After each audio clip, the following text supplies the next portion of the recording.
크리스토퍼 놀란은 필름 카메라로 영화를 찍는 최후의 감독입니다. 그래서 영화의 흑백 장면 역시 컬러 장면과 마찬가지로 전부 아이맥스로 촬영되었습니다. 하지만 지금까지 아이맥스용 65mm 흑백 필름이 존재하지 않았기 때문에 코닥은 이 영화를 위해 아이맥스용 흑백 필름을 개발하였습니다.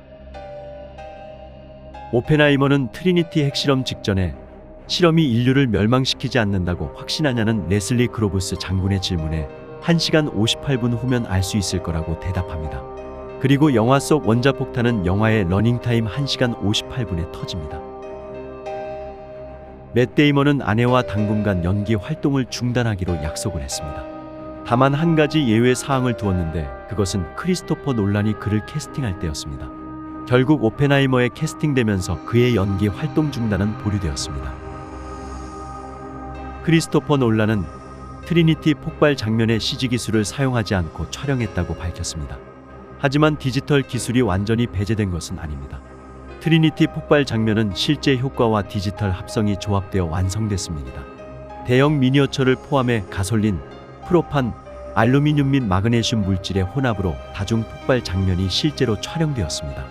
이는 다각도에서 고속으로 촬영된 다음 디지털 효과를 사용하여 합성해서 상징적인 버섯구름 장면이 완성되었습니다.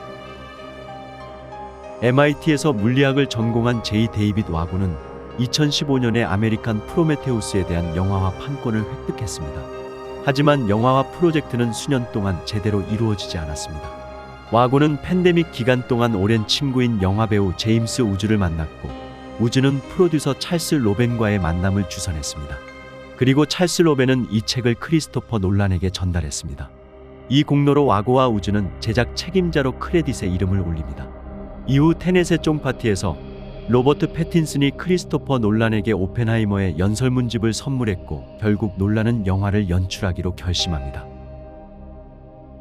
크리스토퍼 놀란이 오펜하이머라는 이름을 처음 들어온 것은 1985년에 가수 스팅이 발매한 음반 푸른 거북이의 꿈에 수록된 노래 러시안즈의 가사였다고 합니다. 이 노래의 가사는 다음과 같습니다. 어떻게 해야 내 아들을 오펜하이머의 치명적인 장난감으로부터 구할 수 있을까? 오펜하이머의 러닝타임은 180분으로 크리스토퍼 놀란의 가장 긴 러닝타임을 가진 영화가 되었습니다. 놀란은 처음부터 오펜하이머가 자신의 영화 가운데 가장 긴 영화였던 169분의 인터스텔라보다 더 긴 영화가 되길 바래왔습니다. 다크나이트 이후 크리스토퍼 놀란의 모든 영화 음악은 한스 짐머가 담당했는데, 전작인 테넷과 오펜하이머는 루드비히 고란슨이 담당했습니다. 같은 기간 동안 한스 짐머가 다른 영화의 음악을 담당했기 때문입니다. 그 영화는 듄의 1편과 2편입니다. 오펜하이머 역할로 킬리안 머피는 크리스토퍼 놀란과 두 번째로 많은 작품을 함께한 배우가 됐습니다. 그는 배트맨 비긴즈, 다크나이트, 인셉션, 다크나이트 라이즈, 덩케르크, 그리고 오펜하이머까지 총 6편의 놀란의 작품에 출연했습니다. 그보다 더 많이 놀란과 작업한 배우는 바로 마이클 케인입니다. 그는 덩케르크의 목소리 출연까지 하면 총 8편의 영화에서 놀란과 작업을 했습니다. 킬리안 머피는 오펜하이머 이전까지 총 5편의 놀란 영화에 출연했지만 주연은 오펜하이머가 처음입니다. 그리고 이번 영화는 인썸니아 이후로 마이클 케인이 출연하지 않은 첫 번째 놀란의 영화입니다.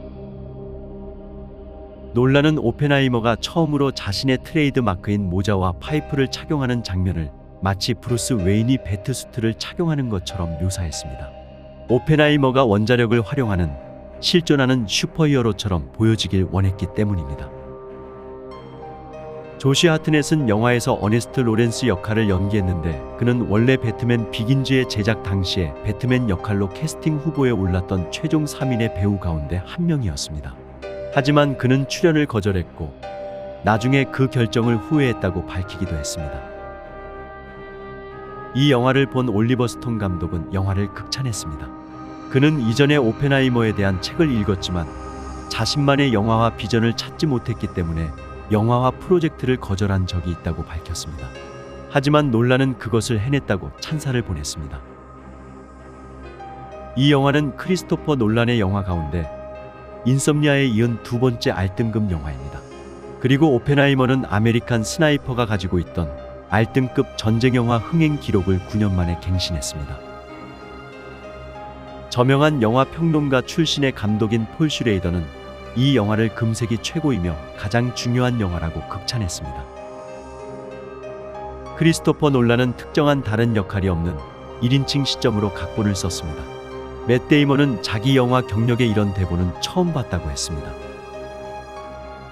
오펜하이머는 세계대전 영화 가운데 가장 많은 흥행 수익을 기록한 영화가 됐으며 박스오피스 1위에 오르지 못한 영화 가운데서도 최고의 흥행 수익을 기록한 영화입니다. 로버트 다우니 주니어가 MCU에서 연기했던 토니 스타크의 아버지 하워드 스탁은 MCU 세계관에서 맨하탄 프로젝트에 참여했던 것으로 나옵니다.